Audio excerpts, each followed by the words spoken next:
C'est la première fois qu'il y a une démarche scientifique qui cherche à démontrer qu'il y aurait eu un malentendu sur le récit des patriarches dans la Genèse, donc le récit de l'histoire d'Abraham. Et dans mon livre, je démontre par trois types de preuves, donc des preuves logiques, des preuves chronologiques et des preuves dendrochronologiques, qu'en fait, qu'il y aurait eu effectivement un malentendu ou un quiproquo sur la nature de ce Dieu-là. Alors, c'est là, vous me perdez un petit peu. Alors, Dieu, c'est le Dieu qu'on expliquait à ce moment-là, que la religion catholique romaine expliquait.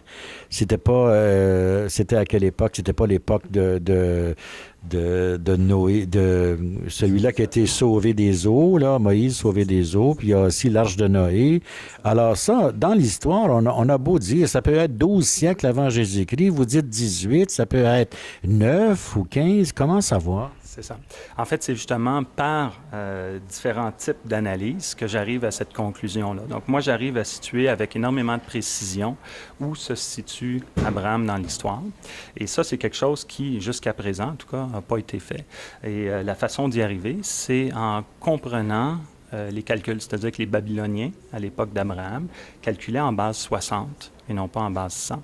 Et quand on fait une transposition de toutes les dates qui sont données dans la Bible, on arrive à recouper ces dates-là avec les faits historiques et on arrive à se situer comme ça. Puis au niveau de c'est-à-dire la logique du récit permet de comprendre qu'Abraham, dans le fond, n'a pas été le fondateur d'une nouvelle religion, mais qui était simplement un gouverneur au service d'un roi de l'Antiquité.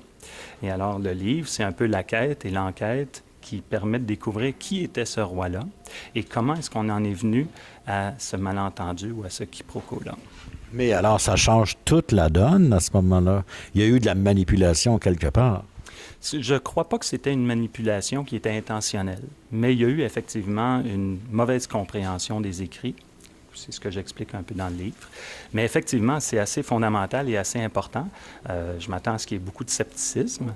C'est pour ça que ma formation d'ingénieur, moi, j'ai écrit ça avec beaucoup de rigueur. Et puis, j'espère que les professionnels s'y penchent, regardent ça et critiquent ça d'une façon sérieuse.